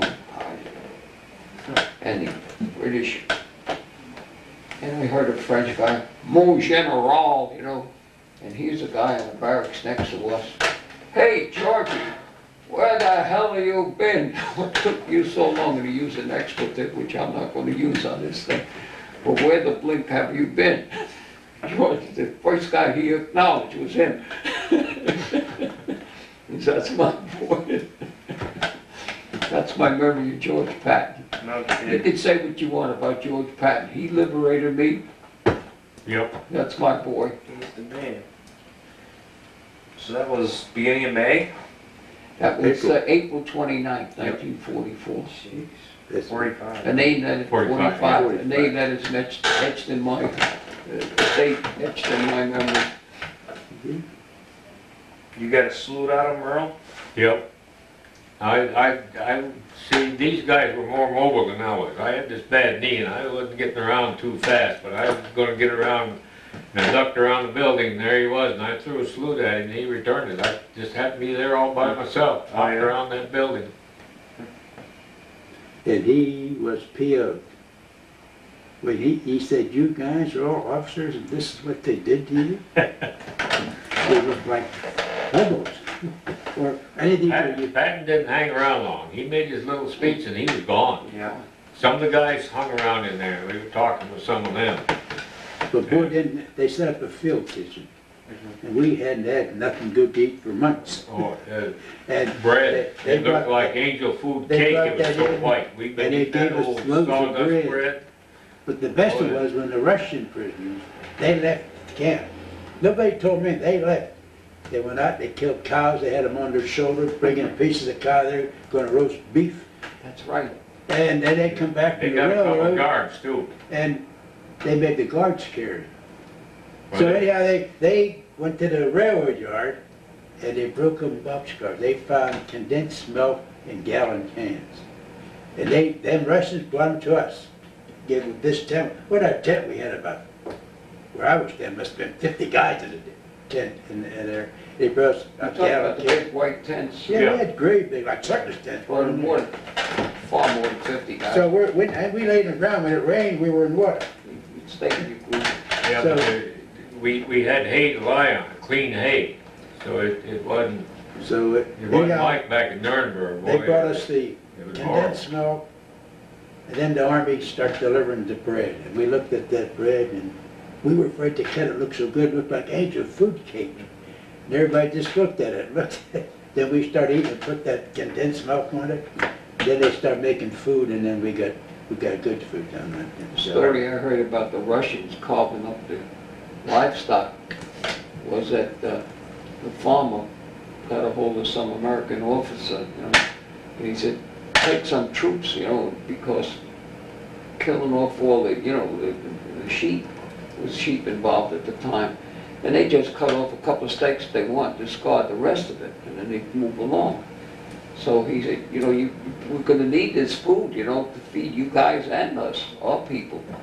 Well, by the time he convinced this particular officer, the farmer came back and said, forget it. His herd had been wiped out. We So the guys spoke went in town. with some Russians, guys that had broken German and Russians that had broken German, or some Polish guys, We had a sort of a communications with them. And we would, at this point, at an airport called Landshut, which was a German fighter base, I Fighter base. think. And we were waiting for a few Right, days to for get the out. C-47s to come and get us. So we hung around and exchanged some stories. So we were telling the Russians how we were going to get out, and they said, how are you guys getting out? I said, we're walking home.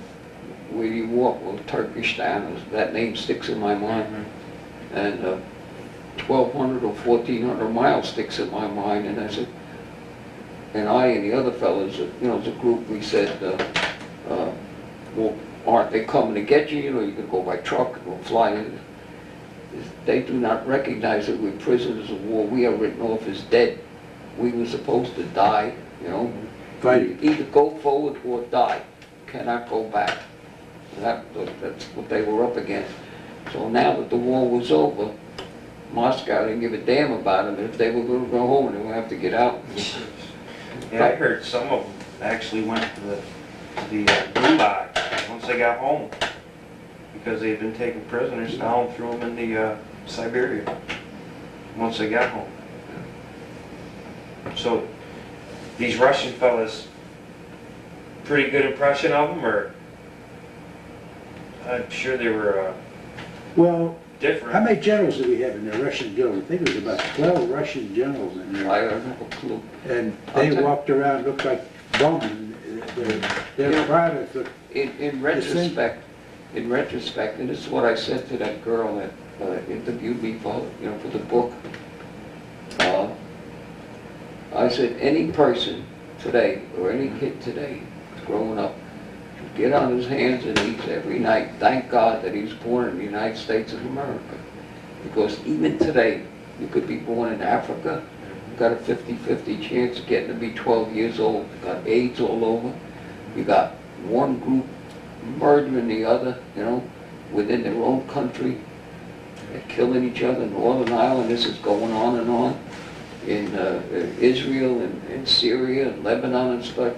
Iraq, I mean, you can't even go to school without being afraid that your bus is going to be machine gun or blown up.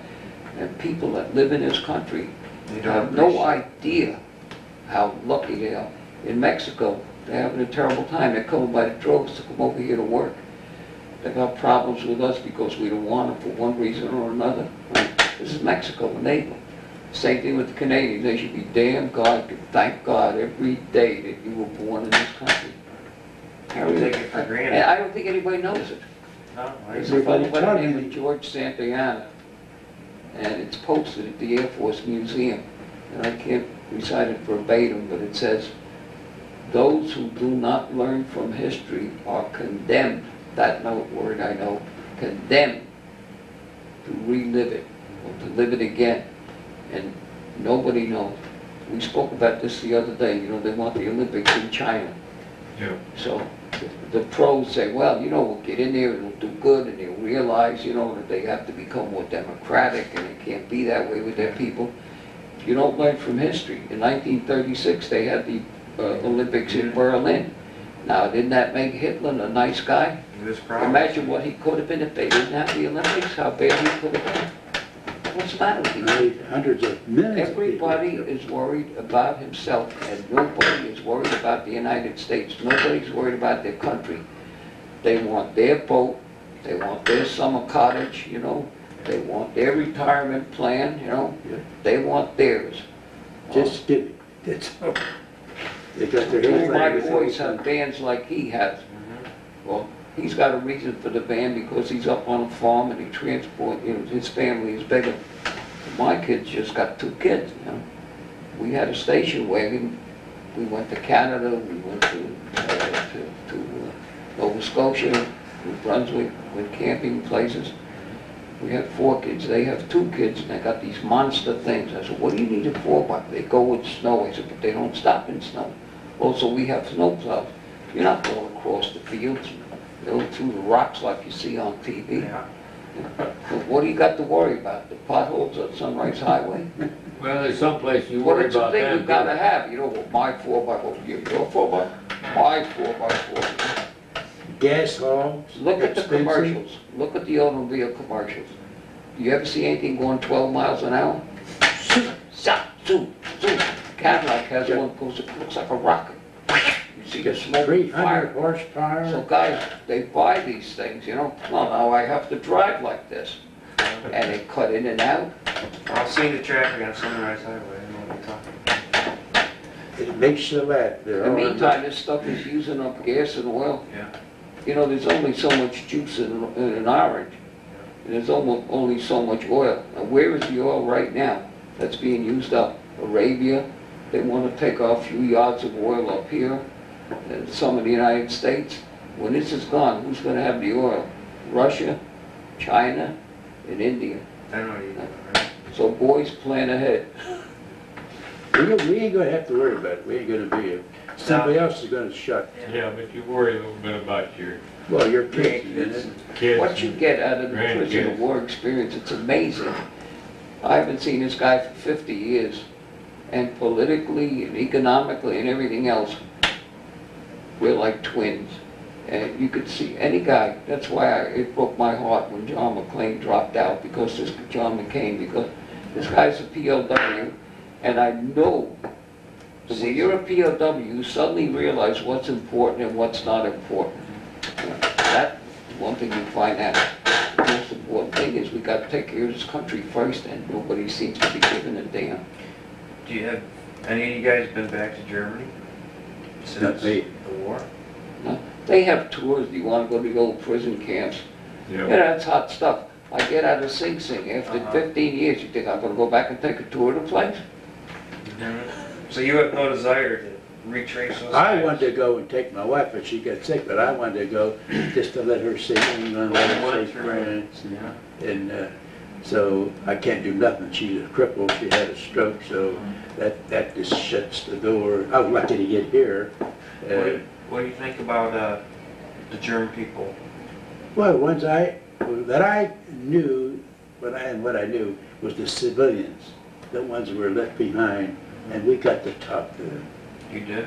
And I thought most of them I met were pretty nice people. Were you with the day we were marching? We pulled off the march, we went to this little farmhouse, and we goes up there, we knocked on the door, could we have some water to wash our faces and shave? Because me, I was a stickler, shave every day, no matter where it was, I shaved. Irish, So anyhow, there was Amble Silva with us?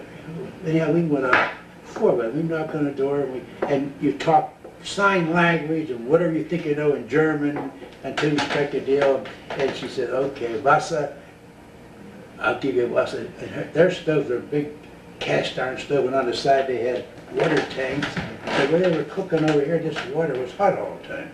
So the lid did pick up, she got in there and she gave us a bucket of hot water. She says, go out, pointed the barn, and there's a wash basin and a mirror, and she gave us towels even. And she had 2 little kids, so we went out there and we got washed. We come back and bring the stuff back in the back there. We came in, there was 4 plates. She had fried bacon, we had fresh eggs, and she just finished making rye bread in the oven, round rye. And that was the breakfast I got on that march, the 4 of us got. So anyhow, we said, what the hell can we give her? I had some leftover sugar cubes in my pocket, and a little cubes used to come, and I had a couple pieces of candy. And she had these little kids. Well, yeah, we were talking, and all of a sudden, we made sense with each other. She was saying she was a widow, her husband was killed on the Eastern Front, and she had these kids, and I think she had her mother living with her on this farm. I don't know how they worked it. But anyhow, we sat down, we gave them this and that, and she didn't want it. Anyhow, we got up to leave, and she come to each of us. Well, we were in her 20s. She was probably about 40-some years old. And she come over and gives us a big hug, and then said, good luck.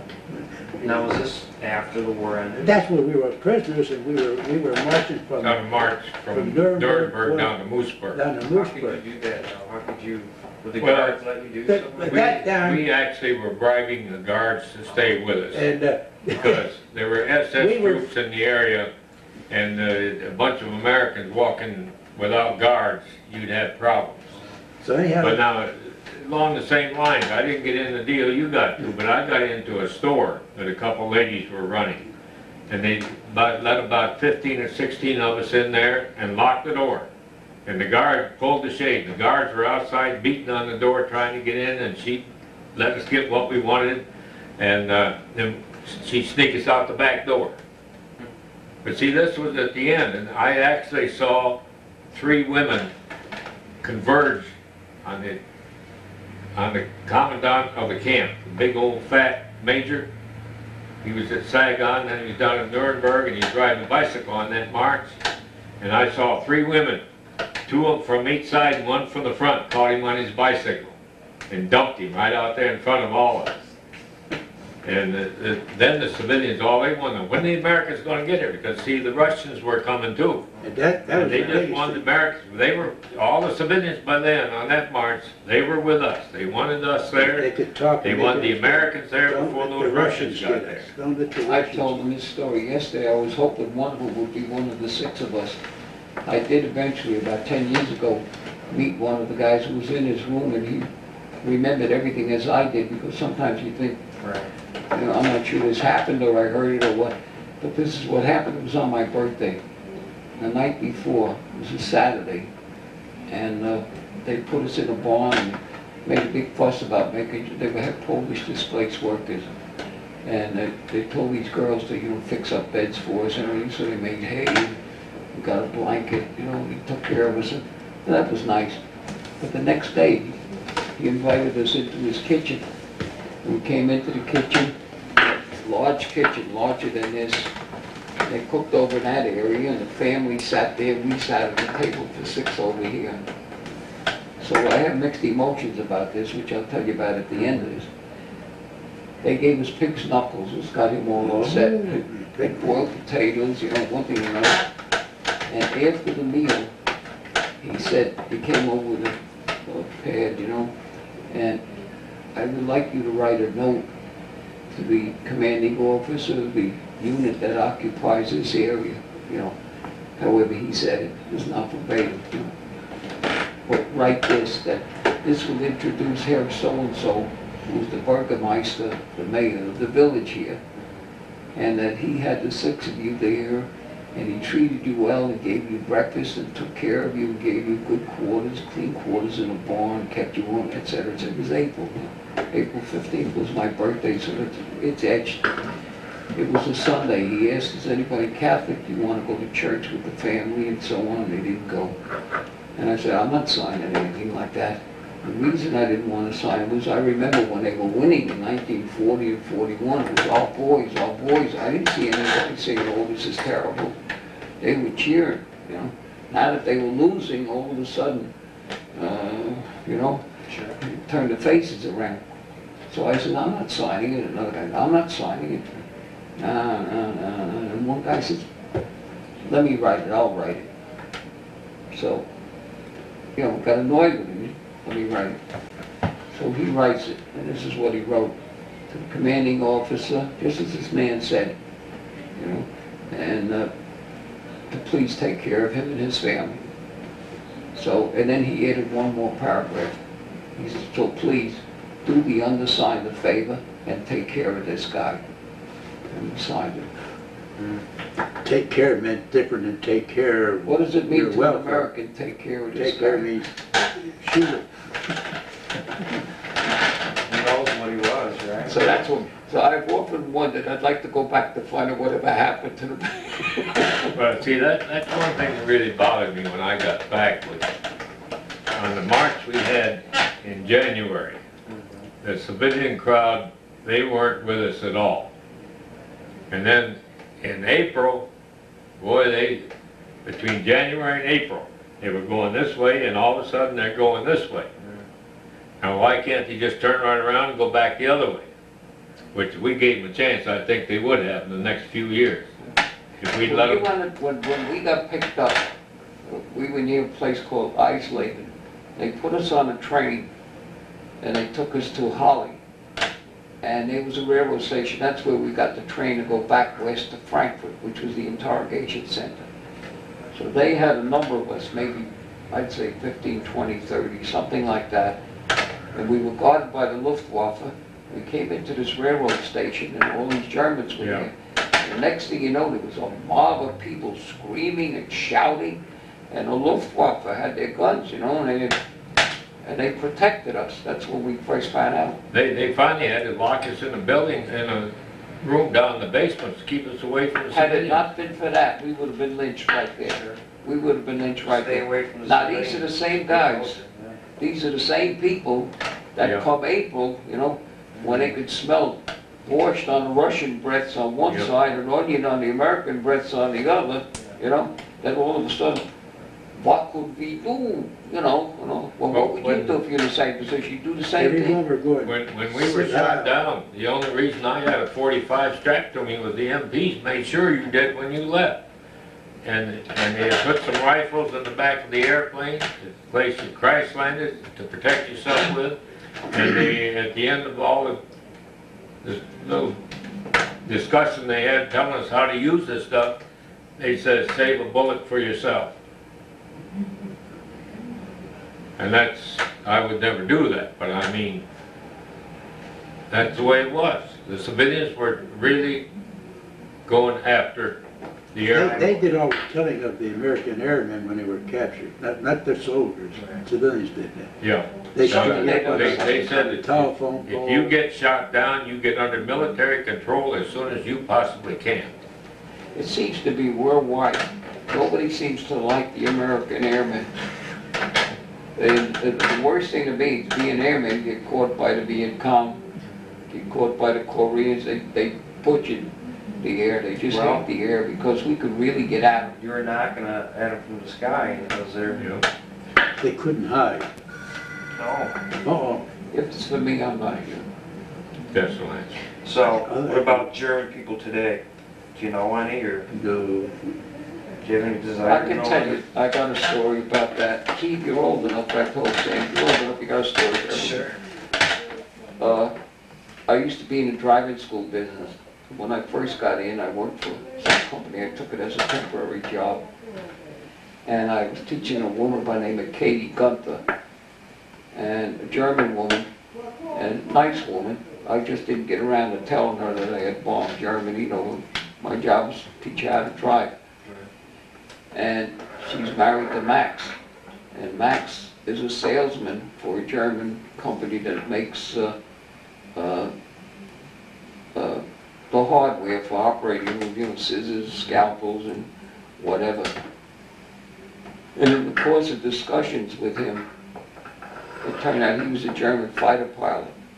And we started to compare notes. And probably we were mixed up, you know, we were flying the same day. He was flying every day, so he must have been flying when I was there, because he was flying in that period of time. And he was in a 109. Now this is the nicest guy in the world. I mean, we got along very well. They invited my wife and me, come over, we had dinner there. They wanted something done in their building, and our scoutmaster was a contractor, so I fixed it up for the scoutmaster to get the job, you know. She was the chief housekeeper in a hospital in Hempstead nearby. And whenever anybody was in a hospital that I knew, I went in to see them. I go down and I see Katie. Katie saw to it that they got little extras of this and that, you know, that kind of thing. Nicest people in the world. Here's a guy doing his job for his country. I'm a guy doing my job. We're trying to kill each other, you know. And 30, 40 years later, I don't see anything wrong with this guy. But I'm not judging the German people or the German frame of mind. I am judging Max Gunther, individual. Now I'm Jewish, and this guy's a Luftwaffe, and he was fighting for the Nazis. He shouldn't have let his wife, what? A Jew teach you to drive? You know, no way. Never happened. I taught Arabs, by the way. And I said to one, and they, you know, if they pass, they think you're the greatest instructor or whatever. If they fail, you know, you're a bum. So anyway, they're passing, and I'm getting a lot of these Arab people. And I'm getting them from Lebanon, I'm getting them from Syria, and I'm getting them from Israel itself, the Palestinian Arabs. So one day I asked one guy, his name was Hudson. I said, you know, as you guys know, I'm Jewish. With all of this that's going on in Palestine, you know, how come you're using me? He said, that's Palestine. This is here. He says, you're a good teacher. We want you. So if you go on a person-to-person level, and I've taught people in that area from all over, everybody wants the same thing. They want a good job. They want a clean house. You know, they want a roof that doesn't leak. They want their bellies full. They want their kids clean, behave. They want to keep out of trouble. They want the kids educated. They want to enjoy Jones Beach just like everybody else on a person-to-person basis. But when you get a rabble-rouser that whips up the crowd, and I can mention a few of ours right now, you know, that whenever they set up a camera, bingo, they're there. So we're not going to mention names. You know who I'm talking about. There are enough to go around. I went to an Air Force meeting out here in Clarence Dark. That's where I met him at this meeting, who was a member of the Tuskegee group. But I went out there and it was in the paper, and I saw that there was going to be a German Luftwaffe pilot was going to be the speaker. Well, I didn't want to go, and then I called. Where was it, Earl? Out in Glens Falls. Really? So I called the wife, and this guy I think was a big, maybe he was the director of Adirondack Community College. He was a Jewish gentleman, the head of this group that was getting together out there. And his wife said, well, forget your problems and come on out and have a good time. So I went. And I stood out there that night after he'd made his speech. Now his speech kind of turned me off too, because he spent a whole lot of it explaining that he was not flying, he was not a combat pilot. He was flying like he flew, at the end of the war he was flying scientists and so on and so forth out of the eastern zone back to the western zone so we could get them. And he was, you know, backing himself up that he was a good guy. So then I flat out asked him, well, tell me this. When we were shot down, our guys were in the parachute, why was the German Luftwaffe down there shooting our guys in the parachute? It couldn't have happened. That was his attitude. It couldn't have happened. And I said, well, it did happen. I was down there and saw it. And that kind of turned me off. But I still go to the meetings, and he's there every time. As a matter of fact, he was at the head, I think, of one of the big paper companies out there. He was the manager of it for years. He came over here and been here since the war. And all the guys that worked on him out there, and I don't know this one that's on strike or which company it was, but they all said he was a good man, so on and so forth. But since I got on him pretty heavy about those German fighters down there shooting our guys in the parachute, he kind of avoids me. Well, I can prove to you that what he's saying is correct. Because when I bailed out, I could see 2 or 3 other parachutes, about 3 or 4 of us in a group. And I hear the chatter of machine guns, and I got terrified. I said, my God, they're shooting on it. You know, they're going to be coming around shooting at the at us in parachutes. Now, if the story wasn't around, I never would have thought about that, you know. It so happened that all this chatter from the machine guns was not them shooting parachutes, it's what they call a Luftberry circle, which was developed in the First World War after a pilot by the name of Luftberry. Here's an ME-109, he's on the tail of a P-51, who's on the tail of a 109, who's on the tail of a P-51. And if you break out, you got to try to turn inside them, you know, so that they can't get at you. They're trying to get inside to shoot you. So the circle gets tighter and tighter, and they were firing at each other. So I couldn't wait to get down from that cloud level to disappear in the clouds down here. But up above, I could hear the shooting, and when I came through and saw the planes, that's the first thing I thought. They're shooting at the parachutes. And if I didn't think that, you know, where did I get the thought from? From the stories that around that they did do these things. Well, there's one of the guys with us that was shot through the leg down there and is still in his parachute. And I didn't see any American fighters down there either.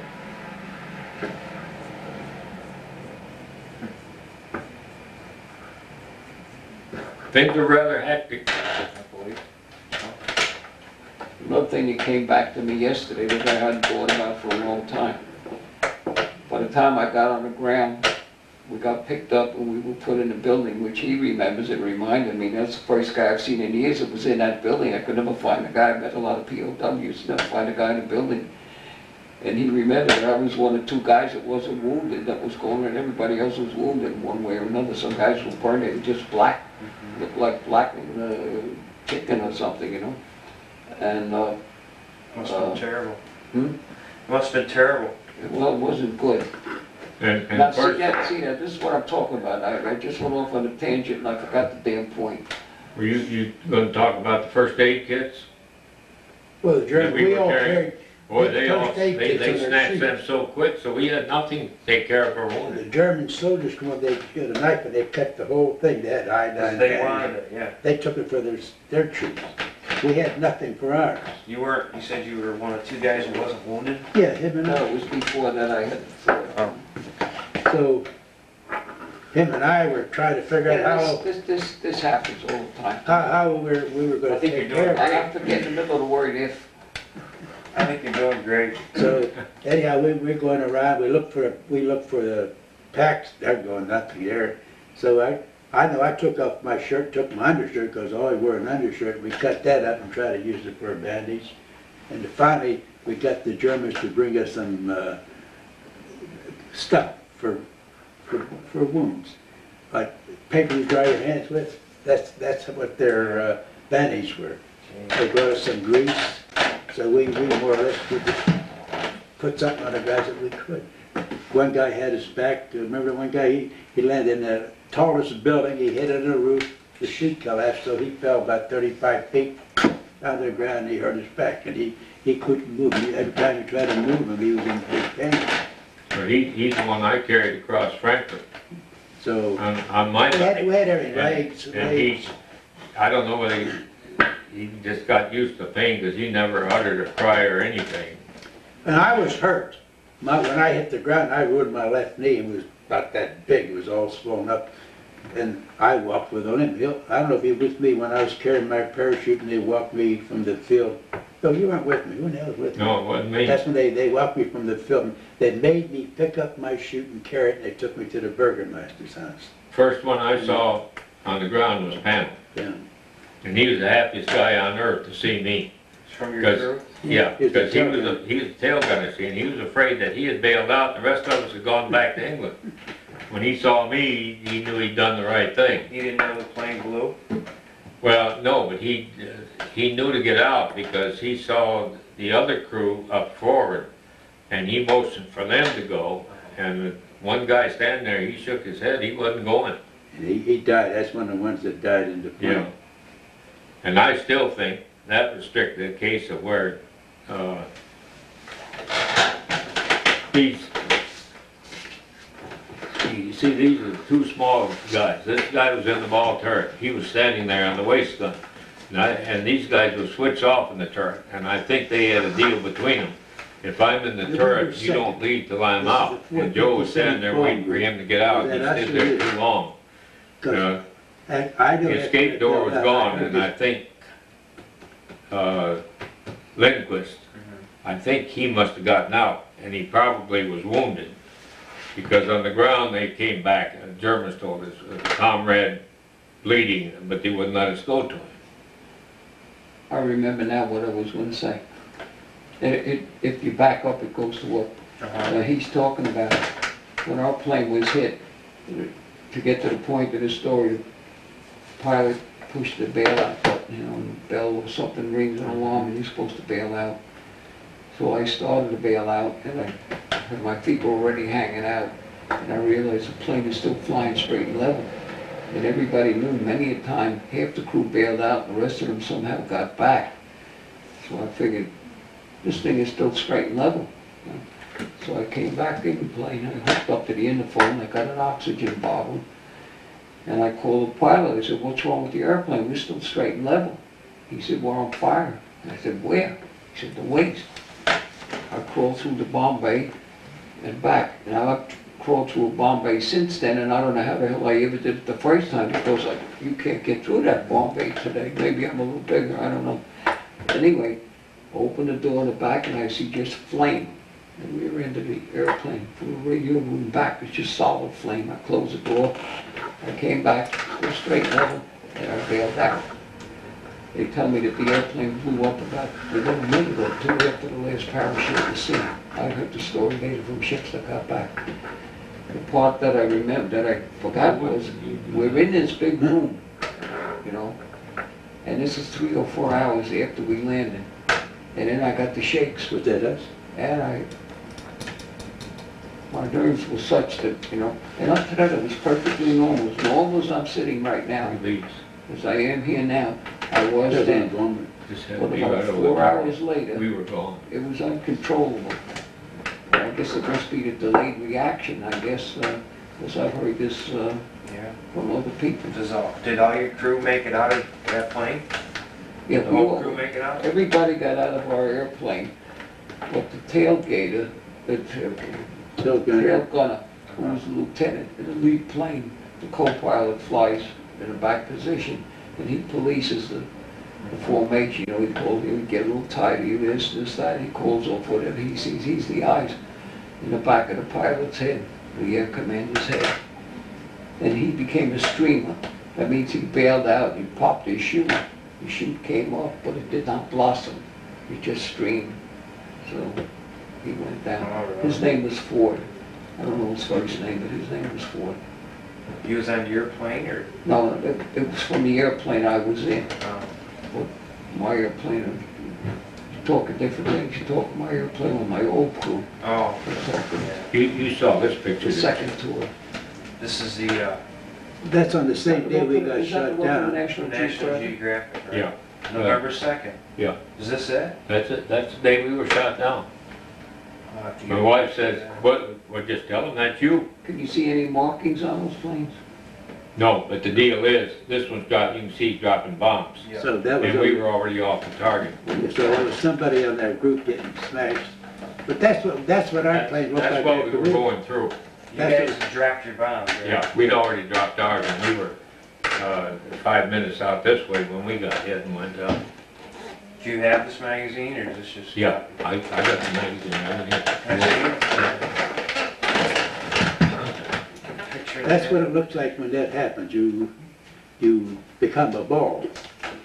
If you get out, you say, thank you, Lord, you let me go. What's your first name again? My name is Matthew. Matt. Matt? Yeah. I gotta get your addresses too. I'll try to Do remember. that. If you give me your address, I will. I can send you some stuff. What's your address, Jerry? 737 Durham, Durham Okay, Road, okay, East Meadow, okay. New York, Uh-huh. 11554, 4604, if that's a hill. That might speed it up by half an hour. What's your phone number? Area 516 516 489 589 4322. 4322. Let me If I get was yours. to call you, would I have to If use I all don't the screw names? things up, you won't get my fax machine, you'll get me, or an answering machine. What's your address? And you could call Sam? up to 12 o'clock at night. My No, I'm address, serious. Right. Yeah. Go ahead. my address is 1654 Okay. Charlton Heights, Charlton. C-H-A-R-L-T-O-N, Heights, okay? And Coriopolis, Coraopolis.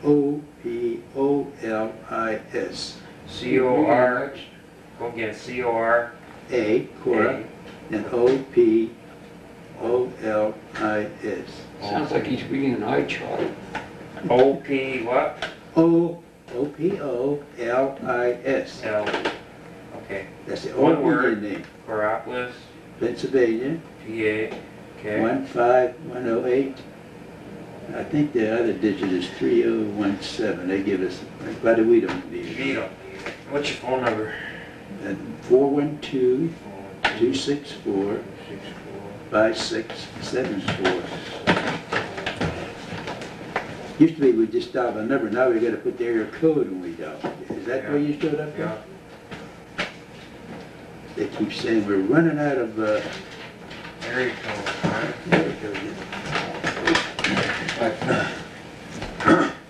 Still on. But that, my address? This is my address list. Oh, okay. All right. And in spite of what Jessica said, it's not all doctors. I was looking for something here and I didn't find your name on here, that was it. I found guys with your name, but they didn't have your first name. And I said, Finkelstein, we had a guy in my pilot class. What the hell was his first name? Oh, did we fix him up? Oh.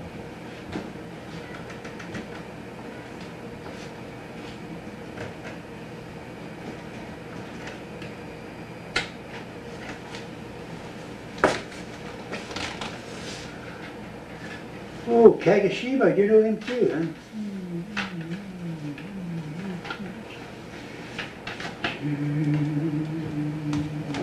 Silverman. Jerome. Now, where is the pencil? That's why I can write this down. He wants my address. Now, there's a map in there I had opened before. This one? And it should, I think it's right there. It's, Yeah, it looks like it's from National Geographic. but anyhow, that showed I'll take a picture of that too. That showed bases, cities where we went.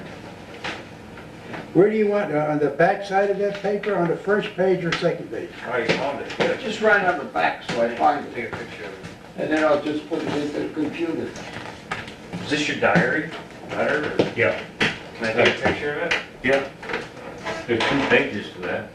Yeah, okay. Is this what you use to help you write your narrative afterwards? Well, I just, that's just something I kept as I went along. After each mission, I'd come home and write in Oh, there. I see. But I don't think I was really aware of what we were going through back then when I read these a few years later. How old were you? 20? 22. 23 when I was shot down.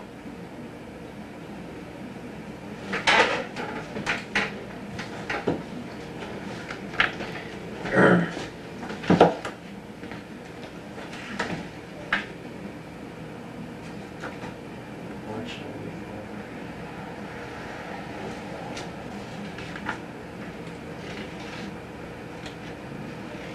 Oh, I gotta make a couple of telephone calls.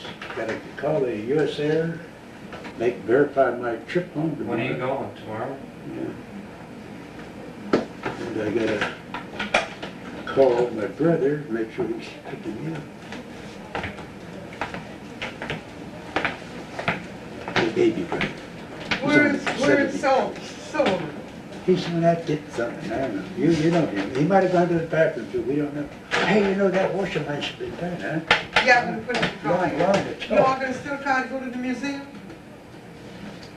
I don't know what time it is. I don't even know what time it is. Yeah, it's getting there. What museum are you going to? It's connected. Is it an airplane? Yeah. I don't even know whether they're open down there or not. Little red or red one. Go inside it. No, there, that's good enough. Can you read it? That's Croatian writing. I probably have it somewhere, but I don't have it in here. This You know what? this picture right here must Did have, it. when you saw it in the. My brother sent me that Did he? magazine, and I don't think he realized what he really sent me. He just sent one about the Air Force, I guess. You saw the 8th Air Force? And I got to looking through it, and I saw that Yeah. there, and I What- what is- that's where I was the day I was there. Isn't that something?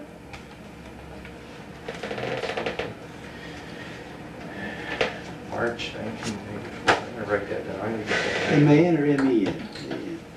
M-A-N, Like your address is? 73. I told him, didn't you listen? You pay attention? Don't punch him out yet. Now, you all 73? need to go in the dryer? 737. Sam, do you want your clothes in the dryer? Yeah. All of yeah. it? Oh, they all, Durham Road, D-U-R-H-A-M. Durham Road. Durham, like a bull Durham. Durham Yeah. Road. Road, that's an R-D, okay. East Meadow. Huh? East Meadow. What's your email, Earl? Do you know? Earl.Morrow. East Meadow, New York. Right on your sheet. New York, 11 Earl dot 1-1. 11 Morrow. Okay. 55 At 4 Inside. WorldNet. 4604. I tell you, that's why I keep reminding myself. I couldn't remember that. ATT. I got a tread on mine, I'm Dot not net. sure. It's 1407, 4017, I don't know what the hell this is. I'll send you my But this. the website that's got this stuff I haven't on. missed any mail yet, so. And nobody. Story on it, it's some always pictures. study I'll over put this on 17. too. Now, 457 has a, do you know what that one is? Well, we looked it up last night. Say it again. 457. www 457th 457 Yeah. Bomb Group. Bomb Group. B-O-M-B Yeah. G-R-O-U-P-E G-R-O-U-P Okay. .org. .com. That's what we looked up last night. Do you have an Yeah. email? No, I don't know. No. Do you? Sam? I don't have nothing to do with computers, I don't have nothing like that. I just have plain old I talk. get a lot of chat about that. The problem is I have to go to the computer, set it up, and then I have to answer the damn email, and I haven't got time to be bothered. Good. I'm a busy man. So I just leave a message on the phone book, on the On phone the machine. Now, you're taking, this is the original in here. I did. I took a picture of that just in case Okay. it doesn't come out good. Just take her off the hooks first, yeah, then you'll be able to work it. Gets sticky. I told you Dexter showed me a picture he took of one of these things. Yeah. For the building that they're just coming out of, it overlooks Central Park. And you can take any part of it and make close-ups of it. He's got pictures on the left of Central Park West, so I showed him the building that John Lennon was killed in with the code. Yeah. But that's that. This is 100 Central Park West, these apartments. This is where the guy in the college just lived that delivered you, you know, and so on. What year was that book? This is 94. 1994, March 94. Matt, you see this thing here? I took pictures of that big thing that, you know, you got the picture of, Yeah, and came out it pretty looked good. terrible in the sight, you know, it looked all whited out. But when we showed it on the TV screen, it's beautiful. Of course, we don't have the tape right now because this fellow took it, he's gonna splice it with somebody else's. So, what did you do for an occupation when you came home for most of your career? Well, I went to work in the family business for years, which was a big mistake, because eventually it bellied up. Oh, yeah? And then I took a temporary job with the driving school, so that, because I got a car, you know, that you could take home at night. So my wife would then get a job. And the youngest kid was about 9 years old before she started work. And I was a director of the school, and then after 9 years I left and I opened up my own. I retired about a year and a half ago. Year and a half, wow. You worked almost till 80. Where are you? Where are I you? was 80. You were. Was 80. But I live on Long Island, and we have the highest taxes in the world, so if you want to live there, you gotta work there till you die. My wife's from Bayshore. Really? Yeah. She's going down at the end of the week. I'm teaching my granddaughter to drive. I'll be through Bayshore on Sunday. Oh, you will? Yeah, because they Yeah, live my in wife West will be there. Islip. They live in West Islip. Oh, okay, you're right around the corner there. Yeah, they're down the block. That's a small world. Are you gonna be down there this weekend? No, I'm just stay back behind. I got a couple furniture orders I gotta fill. Making some coffee. Hey, No, I was Jess, just curious, are you gonna if be you down want there? furniture built, here's the man. Oh, You have your own lathe, joiner, shapers. I don't have a lathe, I don't have a shaver, I got, That staples saw, bandsaw. I'll tell you how life you is. guys my card, I need room. Go ahead. How When long? my granddaughter was born, every time somebody, my ex-wife, we divorced now, but whenever somebody was born, and we brought her sister over, and one of their kids was born, eventually they got married, Granny had to come flying over from Scotland, you know, to be there, so she'd come over and stay a month or 2 months, in one case 4 months, because 2 boys got married 4 months apart. So she would fly the ocean, come over and then go back. The last time she came over, after the christening, we were downstairs in Fellowship Hall, having coffee and cake and sandwiches. And Granny by now, this time knows the, you know, the minister very well.